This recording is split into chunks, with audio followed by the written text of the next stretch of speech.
धारणीय विकास का मतलब है प्रेजेंट की नीड्स को फुलफिल करना, लेकिन फ्यूचर जनरेशन की रिसोर्सेज को बिना हार्म किए। वेलकम टू फ्यूक्यू एजुकेशन। मैं रश्मि परिहार आपके लिए क्लास 11 के इकोनॉमिक्स लेकर आई हूँ और इकोनॉमिक्स का ये हम 8 चैप्टर पढ़ रहे हैं। चैप्टर का नाम है पर्यावरणीय समस्याएं और धारणीय विकास। अब इसके बारे में हमने फर्स्ट टॉपिक में देखा था कि पर्यावरणीय समस्याएं क्या हैं, किस प्रकार से ये उत्पन्न हो रही हैं और हमारे देश को इससे हमारे खतरा कितना हो रहा है, लोगों को किस कैसे हानि पहुंच रही है, और धारणीय विकास क्या है, सतत विकास क्या है। धारणीय विकास को सतत विकास भी कहा जाता है। तो चलिए आज हम धारणीय विकास के बारे में देखते हैं, जो आज का हमारा टॉपिक है। तो धारणीय विकास के बारे में हम पहले भी समझ चुके हैं कि आज की वर्तमान की जो पीढ़ी है उसकी आवश्यकताओं की पूर्ति करते हुए आने वाली पीढ़ियों की आवश्यकताओं की भी पूर्ति करना, उनके भी हितों की रक्षा करना। तो देखिए, धारणीय विकास की अवधारणा का अर्थ है, धारणीय विकास की अवधारणा का तात्पर्य ऐसे विकास से है जिसमें आर्थिक प्रगति के साथ साथ पर्यावरण संरक्षण और सामाजिक न्याय का संतुलन बना रहे। इसका मुख्य उद्देश्य वर्तमान की आवश्यकताओं को पूर्ति करना, बिना भविष्य की पीढ़ियों के संसाधनों को नष्ट किए। कि भविष्य में आने वाली पीढ़ियों के संसाधनों को नष्ट ना करना और वर्तमान के भी उद्देश्य जो है वो पूरे हो सके, संरक्षण, पर्यावरण संरक्षण बना रहे, सामाजिक न्याय हो, समाज के लोगों के साथ न्याय हो, सभी को सभी चीज का लाभ मिले, उनके साथ ये न्याय हो, और इस प्रकार से पर्यावरण और सामाजिक न्याय का संतुलन आपस में बना रहे। ठीक है, इसका मुख्य उद्देश्य वर्तमान की आवश्यकताओं को पूरा करना और भविष्य में आने वाली पीढ़ियों की रक्षा करना, उनके हितों की रक्षा करना, आने वाली पीढ़ियों के लिए, भविष्य में आने वाली पीढ़ियों के संसाधनों को नष्ट किए बिना। ठीक है, मतलब कि वर्तमान की आवश्यकताओं को पूर्ति करना, लेकिन जो आने वाली पीढ़ियां हैं उनके भी हितों की रक्षा करना, उनके लिए भी बचा कर रखना। धारणीय विकास की उत्पत्ति कहां से हुई, चलिए हम ये देखते हैं। 1987 में ब्रटलैंड आयोग world commission on environment and development की रिपोर्ट आई, अवर कॉमन फ्यूचर में इस अवधारणा को स्पष्ट रूप से प्रस्तुत किया गया। ठीक है, 1987 में, ये जरूर याद रखिएगा किसने, ब्रटलैंड आयोग है। इसके बाद यह अवधारणा पूरे विश्व में वैश्विक विकास नीतियों के आधार बन गई, पूरे विश्व में फैल गई, वैश्विक नीतियों का ये आधार बन गई। ठीक है, अब हम देखते हैं कि धारणीय विकास जो है वो उसकी थोड़ी डेफिनेशन देखते हैं। हालांकि हमें पता है डेफिनेशन कि हमने फर्स्ट टॉपिक में भी इस चीज को जाना है, इसके बारे में पढ़ा है। अभी हम फिर से इसको देखते हैं अच्छे से कि वर्तमान पीढ़ी की जो आवश्यकताएं हैं उनकी पूर्ति इस प्रकार की जाती है कि भविष्य की जो पीढ़ियों की आवश्यकताएं हैं उससे समझौता ना हो, कि जो आने वाली पीढ़ियां हैं उनको भी इस चीज का लाभ मिले, उनको वंचित ना रखे जाए। तो आवश्यकताओं से समझौता ना हो कि आने वाली जो पीढ़ियां हैं उनको समझौता करना पड़े। ठीक है, तो यह विकास आर्थिक प्रगति, सामाजिक न्याय और पर्यावरण संरक्षण, ध्यान रखिएगा कि आर्थिक प्रगति पर और सामाजिक न्याय हो और पर्यावरण को संरक्षण, ये तीनों के बीच संतुलन पर आधारित होता है। तो धारणीय विकास का उद्देश्य क्या है कि आर्थिक प्रगति भी हो और सामाजिक न्याय भी हो, समाज में न्याय भी बना रहे, किसी के पास साथ भेदभाव ना हो, और पर्यावरण संरक्षण, इन तीनों के बीच के संतुलन पर आधारित होता है।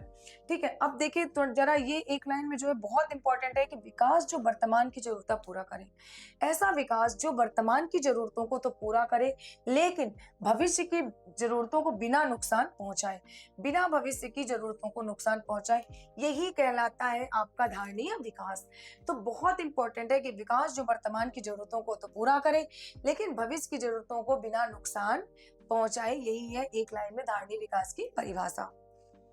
अब धारणीय विकास के 3 स्तंभ माने गए, 3 पिलर्स माने गए हैं। आर्थिक स्तंभ है निरंतर आर्थिक वृद्धि, संसाधनों का कुशल एवं सीमित उपयोग, रोजगार सृजन। निरंतर आर्थिक वृद्धि हो सके, मतलब जो आर्थिक वृद्धि वो कंटिन्यू होती रहे, निरंतर उसका क्रम चलता रहे। संसाधनों का हमको कुशल उपयोग करना, उनका सीमित उपयोग करना, कि उनका उपयोग जो है वो अच्छे से भी करें और सीमित करें, कम मात्रा में करें। रोजगार का सृजन, नए नए रोजगारों का सृजन हो सके, नए नए रोजगार आए जिससे लोगों को बेरोजगारी का सामना ना करना पड़े। सामाजिक स्तंभ, समानता और सामाजिक न्याय। समानता लोगों के बीच होनी चाहिए, सामाजिक न्याय लोगों के बीच होना चाहिए। जो समाज के लोग हैं उनमें उनको सबको न्याय हो, उनके साथ अन्याय ना हो, सभी को सभी चीज का लाभ मिल सके, सभी को समान रूप से हर चीज मिल सके। ठीक है, शिक्षा और स्वास्थ्य, शिक्षा और स्वास्थ्य से कोई वंचित ना रहे, सबको स्वास्थ्य सुविधाएं मिले, जगह जगह पर लोगों को शिक्षा की सुविधा दी जाए, ऐसा। और गरीबी उन्मूलन, हमारे देश से गरीबी को उन्मूलन किया जाए, गरीबी को हटाया जाए। पर्यावरणीय स्तंभ, प्राकृतिक, देखिए यहाँ पे हमने आर्थिक स्तंभ देखा, फिर हमने सामाजिक देखा, अब हम पर्यावरणीय देख रहे हैं कि प्राकृतिक संसाधनों का संरक्षण, जो प्रकृति ने हमें संसाधन दिए हैं निःशुल्क रूप में, बिना किसी पैसे के, जो हमें प्रकृति ने दिए, उसका हमें संरक्षण करना चाहिए, उसको बचा कर रखना चाहिए। और प्रदूषण नियंत्रण, कि प्रदूषण को कंट्रोल करके रखे, प्रदूषण को नियंत्रित करके रखे, प्रदूषण ना फैल पाए, ऐसी कोशिश करें। जैव विविधता की रक्षा, जीव जंतु जो हैं उन सबकी हमें रक्षा करनी चाहिए, नहीं तो हमारी पृथ्वी से जो जीव जंतु है वो धीरे धीरे सब लुप्त हो जाएंगे। अब है धारणीय विकास के उपाय। देखिए धारणीय विकास क्या है? नवीकरणीय ऊर्जा, सौर पवन का उपयोग। देखिए नवीकरणीय मतलब कि उसका नवीनीकरण किया जाए, उसको फिर से नया बनाया जा सके, है ना, इस तरह से उसका उपयोग करना। वनों का उसको दोबारा उपयोग में लाया जा सके, है ना। और वनों का संरक्षण, रक्षण, वनों को संरक्षित किया जाए, वनों को बचा कर रखा जाए, ज्यादा से ज्यादा वृक्षारोपण किया जाए, वृक्ष लगाए जाए। जल संरक्षण, वर्षा जल का संचयन, जो वर्षा के द्वारा जल आता है उसको संचित करके रखा जाए, उसको संचयन करके रखना चाहिए, जिससे लोगों को जल की कमी का सामना ना करना पड़े। जैविक खेती और सतत कृषि, जैविक खेती हो और सतत कृषि का जो है वो चलता रहे, कृषि का जो विकास है वो धीरे धीरे हमेशा ही चलता रहे, उसमें हमेशा विकास होता रहे। अपशिष्ट प्रबंधन और अपशिष्ट प्रबंधन किया जाए और पुनर्चक्रण की प्रक्रिया चलती रहे। जन जागरूकता, पर्यावरणीय शिक्षा, लोगों को जागरूक किया जाए, उनको पर्यावरण की शिक्षा भी दी जाए। पर्यावरण हमारे लिए कितना इम्पोर्टेंट है ये उनके बीच में उन्हें अवेयर किया जाए, उनके बीच में ये बात उनको समझाई जाए। तो पर्यावरण शिक्षा भी लोगों तक पहुंचाना, लोगों को जागरूक करना। भारत में धारणीय विकास के प्रयास, भारत में धारणीय विकास के प्रयास किए गए हैं। राष्ट्रीय पर्यावरण नीति अपनाई गई, राष्ट्रीय सौर मिशन अपनाया गया, स्वच्छ भारत मिशन लाया गया, नमामि गंगे परियोजना, जो हमने फर्स्ट टॉपिक में ये सारी चीजें पढ़ी हैं, और राष्ट्रीय हरित अधिकरण को भी अपनाया गया, एनजीटी। तो भारत सरकार ने कुछ धारणीय विकास के लिए प्रयास किए। राष्ट्रीय पर्यावरण नीति लागू करके, राष्ट्रीय पर्यावरण नीति के अंतर्गत पर्यावरण को सुरक्षित रखना, पर्यावरण को साफ रखना, उसको स्वच्छ रखना। राष्ट्रीय सौर मिशन चलाया गया, जिससे कि जो सौर ऊर्जा है उसको भी बचा कर रखा जाए, उसका फिर से उपयोग हो सके।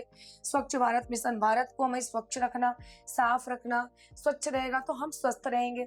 नमामि गंगे, गंगा जी में जो अपशिष्ट पदार्थ डाले जाते हैं, कचरा, कूड़ा करकट फेंका जाता है, उनको ना फेंको, उनको स्वच्छ रखना, उनके जल को गंदा नहीं करना। और राष्ट्रीय हरित अधिकरण नियम अपनाए गए। जो हरित अधिकरण की हमारे देश में जो हरित क्रांति लाई गई तो उस समय वो उसी के जैसा इसको भी अपनाया गया कि राष्ट्रीय हरित अधिकरण को यहाँ पे लाया जाए और हमारे देश में कृषि जो है वो बहुत अच्छी हो और हरित क्रांति हो। तो ये इस चीज को भी यहाँ पे लाया गया। तो राष्ट्रीय हरित अधिकरण जो है उसके तहत इस चीज पर जोर दिया गया। धारणीय विकास के प्रमुख तत्व, आर्थिक विकास, धारणीय विकास के कुछ प्रमुख तत्व लाए गए, आर्थिक विकास, सामाजिक विकास और पर्यावरण संरक्षण। देखिए धारणीय विकास के प्रमुख तत्व क्या है? आर्थिक विकास के अंतर्गत आय, रोजगार और उत्पादन में वृद्धि की जाए, संसाधनों का कुशलतम उपयोग हो सके। आय में और रोजगार में लोगों को आय मिल सके, अगर लोगों को रोजगार ज्यादा से ज्यादा मिल सके, उत्पादन में भी वृद्धि ज्यादा से ज्यादा हो, संसाधनों का उपयोग कुशलतम हो, उनका उपयोग अच्छे ढंग से किया जाए। और सामाजिक न्याय में शिक्षा, स्वास्थ्य, समानता, सभी को शिक्षा मिले, सभी को स्वास्थ्य की सुविधाएं मिले और सभी में समानता लाई जाए। और गरीबी और जीवन स्तर में सुधार, गरीबी को दूर किया जाए, और जब गरीबी को दूर करेंगे तभी लोगों का जीवन स्तर में सुधार आएगा। ज्यादा से ज्यादा लोगों को रोजगार दिया जाए, जिससे गरीबी दूर हो और लोगों का जीवन स्तर सुधारा जा सके। पर्यावरण संरक्षण, प्राकृतिक संसाधनों का संरक्षण करना, पर्यावरण के अंतर्गत जो प्रकृति ने हमें चीजें दी हैं, प्रकृति के द्वारा जो हमें निःशुल्क उपहार मिला है, उन संसाधनों को संरक्षण करना, उन्हें बचा कर रखना, प्रदूषण को नियंत्रित करना और जैव विविधता की रक्षा करना। जो हमारे चारों ओर प्रदूषण फैल रहा है उसको कंट्रोल करना, जैव विविधता, जो जीव जंतु हैं उनकी भी रक्षा करना। धारणीय विकास की कुछ आवश्यकता इसलिए पड़ी कि प्राकृतिक संसाधन सीमित है, बढ़ती जनसंख्या, उपभोग, पर्यावरण प्रदूषण समस्या, जलवायु परिवर्तन का खतरा, भविष्य की पीढ़ियों की सुरक्षा। देखिए क्या है कि प्राकृतिक संसाधन बहुत सीमित है। धारणीय विकास की आवश्यकता इससे बड़ी कि प्रकृति जो संसाधन दिए हमें वो सीमित मात्रा में, तो उसका बहुत ज्यादा उपयोग हो रहा है। और बढ़ती जनसंख्या और जनसंख्या हमारे देश की दिन ब दिन बढ़ती जा रही है और उपभोग भी लोग बहुत ज्यादा कर रहे हैं नई नई चीजों को, मतलब उनकी जो जीवन शैली वो बिल्कुल लाइफ स्टाइल बदल गई है। लोग एकदम एक कंपटीशन में जी रहे हैं, एक दूसरे को देखकर वो कंपटीशन में इतनी सारी चीजों को वो करते हैं जो अनावश्यक होते हैं, वो उसको भी खरीदते हैं। अब पर्यावरण प्रदूषण की समस्या, पर्यावरण का जो प्रदूषण फैल रहा है हमारे चारों ओर, पर्यावरणीय प्रदूषण की समस्या सबसे बड़ी समस्या है। वो जलवायु परिवर्तन का खतरा, जो हमारी जलवायु में परिवर्तन हो रहा है उस पर भी बहुत खतरा है कि कभी अनावश्यक वर्षा होगी तो कभी वर्षा होगी नहीं जब जरूरत होगी। तो इस प्रकार, और भविष्य की पीढ़ियों की सुरक्षा, भविष्य की पीढ़ियों की सुरक्षा किस प्रकार की जा सके, इसलिए धारणीय विकास की आवश्यकता को महसूस किया गया कि भविष्य की जो पीढ़ियां हैं, जो आज के लोगों को सुविधाएं मिल रही हैं, जो आज के लोगों को संसाधन प्राप्त हो रहे हैं, वो आने वाली पीढ़ियों को भी उसको लाभ मिल सके। तो इस प्रकार से धारणीय विकास की आवश्यकता के अंतर्गत इन सब चीजों पर फोकस करना है, इसलिए इसकी आवश्यकता पर जोर दिया गया। निष्कर्ष क्या है कि धारणीय विकास की अवधारणा यह सिखाती है कि विकास और पर्यावरणीय विरोधी नहीं है, बल्कि क्या है, पूरक है। धारणीय विकास की अवधारणा हमें क्या सिखा रही है कि विरोधी नहीं है, ये पूरक है एक दूसरे के, क्या है, ये पूरक है, और संतुलन बनाकर ही सच्चा और स्थायी विकास संभव है। अगर हम इन दोनों के बीच में संतुलन बनाएंगे तभी हमारे देश का सच्चा विकास और स्थायी विकास संभव है। तो सच्चा भी विकास हो, अच्छे से भी हो, और स्थायी भी हो, वो अस्थायी ना हो कि आज है और कल नहीं है। तो इसलिए दोनों में बैलेंस होना चाहिए, दोनों में संतुलन। तो विकास और पर्यावरण विरोधी नहीं है, क्या है, बल्कि एक दूसरे के पूरक है। अब संयुक्त राष्ट्र पर्यावरण विकास सम्मेलन चलाया गया कि United Nations conference on environment and development, UNCED। ठीक है, इसका थोड़ा सा हम परिचय देख लेते हैं। संयुक्त राष्ट्र पर्यावरण एक विकास सम्मेलन एवं विकास सम्मेलन एक ऐतिहासिक वैश्विक सम्मेलन था। मतलब कि इसका ये ऐतिहासिक रूप ले लिया था इसने, ये विश्व भर के लिए सम्मेलन था जिसमें पर्यावरण संरक्षण और आर्थिक विकास को साथ साथ आगे बढ़ने पर जोर दिया गया। इसमें ये उद्देश्य था इसका कि पर्यावरण को संरक्षण करना और आर्थिक विकास को भी, इनको साथ साथ आगे बढ़ने पर इन पे जोर दिया गया। इसे समांतर रियो सम्मेलन या अर्थ समिट सम्मेलन भी कहा जाता है, ये जरूर याद रखिएगा। तो इसे रियो सम्मेलन या फिर अर्थ समिट सम्मेलन कहा जाता है।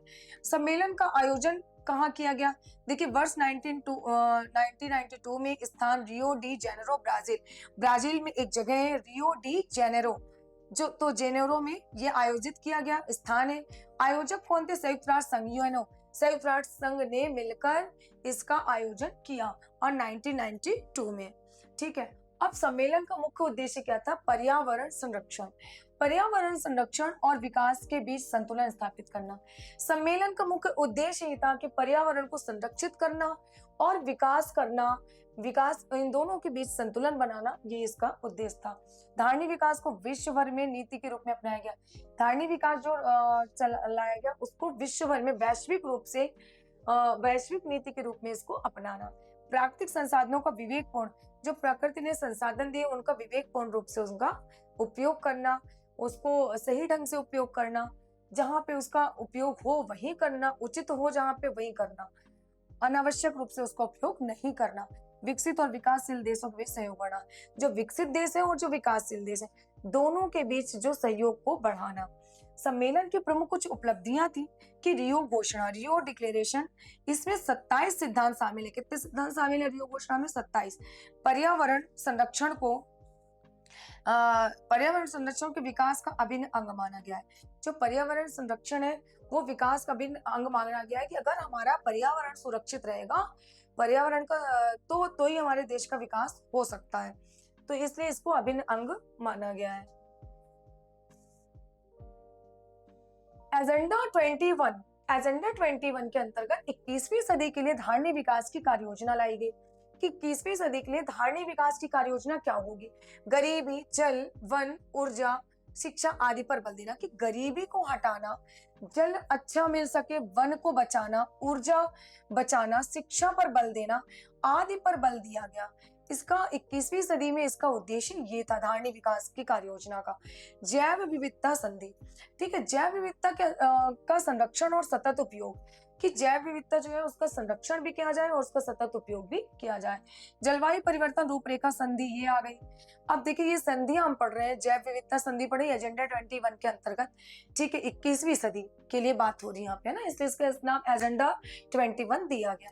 जलवायु परिवर्तन रूपरेखा संधि यूएनएफसीसी, इसके अंतर्गत वैश्विक ताप वृद्धि, जो विश्व भर में ताप वृद्धि हो रही है, ग्लोबल वार्मिंग हो रही है, जलवायु परिवर्तन से निपटने हेतु इसको लाया गया। आगे चलकर क्योटो प्रोटोकॉल और पेरिस समझौते का आधार बनाइए। ये क्या बना? क्योटो प्रोटोकॉल और पेरिस समझौते का आधार। वन सिद्धांत, फॉरेस्ट प्रिंसिपल्स, वनों के संरक्षण और प्रबंधन के लिए दिशा निर्देश, कि वनों को संरक्षित किस प्रकार किया जा सके, वनों को बचाया कैसे जाए, वनों की कटाई कैसे रोकी जाए और उनके लिए प्रबंधन के लिए दिशा निर्देश दिया जाना, तो ये वन सिद्धांत के अंतर्गत आता है। भारत की भूमिका, भारत ने धारणीय विकास और गरीबी उन्मूलन के साथ जोड़ने पर जोर दिया। पर्यावरण संरक्षण के लिए राष्ट्रीय नीतियों की मजबूती मिली। देखिए भारत ने धारणीय विकास और गरीबी उन्मूलन को साथ में जोड़ने का प्रयास किया, उन पर जोर दिया। पर्यावरण संरक्षण के लिए राष्ट्रीय नीतियों की मजबूती मिली। पर्यावरण को संरक्षित रखने के लिए जो राष्ट्रीय नीतियां बनवाई गई उसको मजबूती मिली। ठीक है, कि पर्यावरण को संरक्षित करने के लिए जो राष्ट्रीय नीति बनाई गई उससे उसको जोर मिला। महत्व, धारणीय विकास की अवधारणा को वैश्विक मान्यता मिली। पर्यावरण और विकास के विरोधी नहीं, पूरक माना गया। ठीक है, अंतरराष्ट्रीय पर्यावरण सहयोग को नया आयाम मिला। अब महत्व क्या था कि धारणीय विकास की अवधारणा को विश्व भर में मान्यता मिल गई, है ना, वैश्विक मान्यता मिली। पर्यावरण और विकास को विरोधी नहीं माना गया बल्कि एक दूसरे का पूरक माना गया, कि एक दूसरे के बिना दोनों अधूरे हैं। अंतरराष्ट्रीय पर्यावरण सहयोग को नया आयाम मिला। जो अंतरराष्ट्रीय पर्यावरण का वो चलाया गया, उसको सहयोग को एक नया आयाम मिला, एक नई दिशा मिली। ठीक है, अब निष्कर्ष क्या निकलता है कि संयुक्त राष्ट्र पर्यावरण एवं विकास सम्मेलन 1992 ने यह स्पष्ट किया कि पर्यावरण की रक्षा के बिना विकास अधूरा है, कि जब तक पर्यावरण की रक्षा नहीं होगी तो विकास भी नहीं होगा, विकास अधूरा ही रहेगा। यह सम्मेलन वैश्विक धारणीय विकास नीतियों की नींव पर बना था। यह सम्मेलन वैश्विक धारणीय विकास की, विश्व भर में धारणीय विकास की नीति को लागू करना की नीति पर बना था। तो संयुक्त राष्ट्र पर्यावरण एवं विकास सम्मेलन 1992 में यह स्पष्ट किया गया कि पर्यावरण की रक्षा के बिना हमारा विकास अधूरा है, और इस सम्मेलन का उद्देश्य था विश्व भर में धारणीय विकास की नीति को लागू करना। वैश्विक उष्णता, इसको हम देखते हैं ग्लोबल वार्मिंग का। इसका अर्थ है कि पृथ्वी के औसत तापमान में लगातार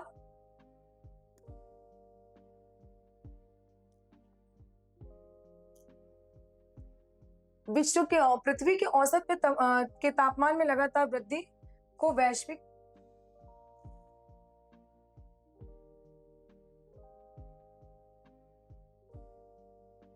मैम ये खिसक क्यों रहा है भाई?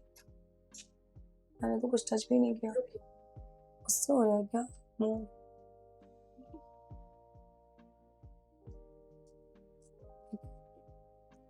अब वैश्विक उष्णता ग्लोबल वार्मिंग का हम अर्थ जानते हैं कि पृथ्वी के औसत तापमान में लगातार वृद्धि को वैश्विक उष्णता कहते हैं, कि पृथ्वी का जो औसत तापमान है उसमें लगातार वृद्धि हो रही है, और इसी को वैश्विक उष्णता या फिर ग्लोबल वार्मिंग कहा जाता है। यह मुख्यतः ग्रीन हाउस गैसों CO2, मीथेन आदि की अधिकता से होता है। जब इस गैस की अधिकता होती है, ग्रीन हाउस गैस और CO2, तो मीथेन, इसको बोलते हैं मीथेन, तो इसकी अधिकता के कारण हमारे पृथ्वी पर ग्लोबल वार्मिंग होती है, वैश्विक उष्णता बढ़ती है। कारण जीवाश्म ईंधनों का अत्यधिक उपयोग। ठीक है, वनों की कटाई हो रही है, जीवाश्म ईंधन जो है उनका ज्यादा उपयोग हो रहा है, औद्योगिकीकरण है और वाहन प्रदूषण बहुत हो रहा है। उद्योगों को ज्यादा से ज्यादा उद्योग लगाए जा रहे हैं और वाहन का प्रदूषण बहुत हो रहा है। उद्योगों से निकलने वाला धुआं, चिमनियों से, कारखानों से निकलने वाला धुआं, ये सब हमारे ग्लोबल वार्मिंग को बढ़ाते हैं। तो वैश्विक उष्णता इन्हीं सब कारणों से बढ़ रही है, और जीवाश्म ईंधनों का भी हम अत्यधिक उपयोग कर रहे हैं। ये सब ग्लोबल वार्मिंग बढ़ाने में, ये सब इन सब के कारण ग्लोबल वार्मिंग ज्यादा हो रही है। प्रभाव क्या हो रहा है कि हिम नदी का पिघलना, समुद्र स्तर में वृद्धि, सूखा, बाढ़, अनियमित मौसम, कृषि पर नकारात्मक। अब ग्लोबल वार्मिंग का प्रभाव कैसे पड़ रहा है वो देखिए, कि हिम नदी का जो है वो पिघलना, जो बर्फ नदियां हैं जहां बर्फ जमे रहते हैं वो पिघलने लगती हैं। समुद्र स्तर में वृद्धि होती है, समुद्र के स्तर में वृद्धि होने लगती है। सूखा आता है, बाढ़ आती है और अनियमित मौसम, कि कभी भी बारिश हो जाए, कभी भी ठंडी हो जाए, कभी बारिश ना हो, बेमौसम बरसात हो जाए, गर्मी हो जाए, तो मौसम जो है वो अनियमित हो जाता है, वो नियम के अनुसार नहीं होता। और कृषि पर नकार ग्लोबल वार्मिंग से हमारी कृषि पर भी बहुत नकारात्मक प्रभाव पड़ता है। और इसको नियंत्रित करने के लिए हमें क्या करना चाहिए? मॉनिट्रियल प्रोटोकॉल 1987 CFC मुक्त तकनीकी का प्रयोग करना चाहिए, मुक्त तकनीकी का उपयोग करना चाहिए। इसके जो मॉनिट्रियल प्रोटोकॉल 1987 है उसके अंतर्गत CFC मुक्त तकनीकी का प्रयोग करना। ओजोन अपचन, जिससे कि इसको नियंत्रण किया जा सके, ठीक है। नई नई जो ये टेक्नोलॉजी आ रही है मुक्त, तो उसको उससे ही ज्यादा हमारे यहाँ जो है प्रदूषण जो हो रहा है वो प्रभावित हो रहा है, क्योंकि औद्योगिकरण में नई नई टेक्नोलॉजी का उपयोग हो रहा है, नई नई मशीनों का हो रहा है। अब ओजोन अपचय, इसको देखते हैं कि वायुमंडल की ओजोन परत का क्षय होना ओजोन अपचय कहलाता है। वायुमंडल की जो ओजोन परत है उसको क्षय होने लगता है और यही ओजोन अपचय कहलाता है। यह परत सूर्य की हानिकारक पराबैंगनी किरणों से पृथ्वी की रक्षा करती है। अब मुख्य कारण क्या है कि CFCs chlorofluorocarbon aerosol spray fridge AC, ठीक है। अभी आप देखेंगे कि पहले हमारे यहाँ ज्यादातर भाई पंखा होता था, नहीं तो ऐसी वाली पंखे से लाइट चलाती। अभी देखिए सब जगह AC हो रहा है, फ्रिज हो रहा है, कोई भी बिना AC के नहीं रहता है। ये सब अब भी हमारे पर्यावरण को प्रदूषित करता है। प्रभाव क्या होता है कि त्वचा कैंसर का खतरा हो रहा है, आंखों की बीमारियां हो रही है, फसलों और समुद्री जीवन को नुकसान हो रहा है। इससे हो क्या रहा है कि देखिए ओजोन अपक्षय जो हो रहा है, इससे जब ओजोन परत की क्षय हो जाती है तो अपक्षय कहलाते हैं, सूर्य की हानिकारक पराबैंगनी किरणों से प्रभावित पृथ्वी की रक्षा करती है। अब देखिए क्या हो रहा है कि त्वचा कैंसर खतरा हो रहा है, आंखों की बीमारियां बहुत ज्यादा हो रही है, फसल और समुद्री जीवन जो है वो समुद्री जीवन को नुकसान भी पहुंच रहा है। नियंत्रण मॉनिट्रियल प्रोटोकॉल 1987 मुक्त तकनीकी का प्रयोग करना, कि कम से कम टेक्नोलॉजी, कम से कम नई चीजों का उपयोग करना। बहुत सारी ऐशो आराम की जो चीजें हैं वो हमें कहीं ना कहीं नुकसान पहुंचा रही हैं। चिपको आंदोलन, ये हम सबने सुना है, चिपको आंदोलन वन संरक्षण से जुड़ा हुआ है। चिपको आंदोलन आपने पहले भी सुना होगा, इसका कनेक्शन है वन संरक्षण से। भारत का प्रसिद्ध पर्यावरण आंदोलन है, तो ये बहुत फेमस आंदोलन है, इसको आपने पहले भी पढ़ा है 8th क्लास में। तो शुरुआत इसकी हुई थी 1973 से, तो इसका डेट जरूर याद रखिएगा। चिपको आंदोलन की शुरुआत कहाँ से हुई थी? 1973। स्थान उत्तराखंड था, तत्कालीन उत्तर प्रदेश है, अभी उत्तर प्रदेश है, और स्थान शुरुआत कहाँ से हुई थी? उत्तराखंड से हुई थी। नेतृत्व इसका सुंदरलाल बहुगुणा ने किया था, ये जरूर नाम याद रखिएगा। ग्रामीण महिलाओं की अहम भूमिका थी इसमें, ग्रामीण महिलाओं ने अपनी बहुत अहम भूमिका इसमें निभाई। उद्देश्य था वनों की कटाई को रोकना, पर्यावरण संरक्षण, स्थानीय लोगों के अधिकारों की रक्षा करना। इसका उद्देश्य था चिपको आंदोलन का कि वनों की कटाई को रोकना, पर्यावरण संरक्षित रखना, पर्यावरण को संरक्षण करना, बचा कर रखना, स्थानीय लोगों के अधिकारों की रक्षा करना, जो स्थानीय लोग हैं वहां रहते हैं उनके अधिकारों की रक्षा करना। वन कटेंगे तो उनका जो रोजगार है वो खत्म हो जाएगा, तो इसलिए उनका अधिकार है ये, तो इसलिए उनके अधिकारों की रक्षा करना। चिपको का लोग ना चिपक जाते थे पेड़ से, इसलिए इसका नाम चिपको आंदोलन हुआ। बचाने के लिए पेड़ों को, लोग पेड़ों से चिपक कर उन्हें काटने से रोकते थे, कि उनको पेड़ों को काटा ना जाए, इसलिए लोग उसमें चिपक जाते थे, इसलिए इसका नाम चिपको आंदोलन पड़ा। अहिंसक आंदोलन, और ये अहिंसक आंदोलन भी था, मतलब इसमें हिंसा नहीं थी, ये अहिंसक आंदोलन भी कहलाया, कि इसमें किसी से लड़ाई झगड़ा मारपीट नहीं। महत्व क्या हुआ? पर्यावरण संरक्षण के प्रति जागरूकता आई, सरकार की वन नीति में बदलाव आया। इसका महत्व क्या निकला, इंपॉर्टेंस क्या हुई कि पर्यावरण संरक्षण के प्रति जो जागरूकता थी वो फैल गई, और सरकार की वन जो नीति है उसमें भी बहुत बदलाव आया, और लोग पर्यावरण के सुरक्षा के, उसके संरक्षण के लिए बहुत जागरूक हो गए कि हम सबको पेड़ बचाने चाहिए, हम सबको वनों की कटाई को रोकना चाहिए, बल्कि ज्यादा से ज्यादा पेड़ लगाने चाहिए। निष्कर्ष क्या निकलता है कि वैश्विक उष्णता और ओजोन अपक्षय वैश्विक समस्याएं हैं, जबकि चिपको आंदोलन स्थानीय प्रयासों की शक्ति को दर्शाता है, कि वहीं के स्थानीय लोगों ने इसको प्रयास किया और उनकी शक्ति को दर्शाया गया, कि उन्होंने अपनी शक्ति से किस प्रकार से वनों को काटने से रोका, को दर्शाता है। यह तीनों से स्पष्ट है कि पर्यावरण संरक्षण सभी की जिम्मेदारी है। इससे ये स्पष्ट हो रहा है कि पर्यावरण संरक्षण हम सब की जिम्मेदारी है और हम सबका कर्तव्य है, पूरे देश की जनता जनार्दन का कर्तव्य है और सरकार का भी कर्तव्य है। हम सब मिलकर पर्यावरण को संरक्षित रखें, पर्यावरण को सुरक्षित रखें, स्वच्छ रखें, साफ रखें, तभी हमारे देश का विकास हो पाएगा और तभी हम सब स्वस्थ रहेंगे। तो इस प्रकार हमारा सबका उद्देश्य, कर्तव्य, फर्ज जो भी है वो सब यही होना चाहिए कि हमें अपने आसपास के पर्यावरण की बहुत देखभाल करनी चाहिए, उसको स्वच्छ रखना चाहिए, ज्यादा से ज्यादा पेड़ लगाएं, पर्यावरण को प्रदूषित ना करें, चाहे जल हो, चाहे वायु हो, चाहे भूमि हो, किसी भी प्रकार के पर्यावरण को प्रदूषित ना करें। सभी को की सुरक्षा के लिए हम सबका कर्तव्य बनता है कि हम सब इसकी सुरक्षा पर ध्यान दें और हम सब मिल करेंगे तो निश्चित ही हमें सफलता मिलेगी और हम सब अपने पर्यावरण की सुरक्षा कर सकेंगे और अपने पर्यावरण को बचा सकेंगे और पर्यावरण में होने वाले प्रदूषण को भी रोक सकेंगे। तो आज के टॉपिक यहीं पे एंड होता है। इस प्रकार धारणीय विकास, पर्यावरण और अर्थव्यवस्था तीनों को ही हमें प्रोटेक्ट करना है। तो आज का ये वीडियो आपको कैसा लगा? वीडियो अच्छा लगा है तो वीडियो को लाइक, शेयर एंड सब्सक्राइब जरूर करें। बनी रहिए फ्यूके एजुकेशन के साथ। मिलते हैं नेक्स्ट क्लास में। Thank you.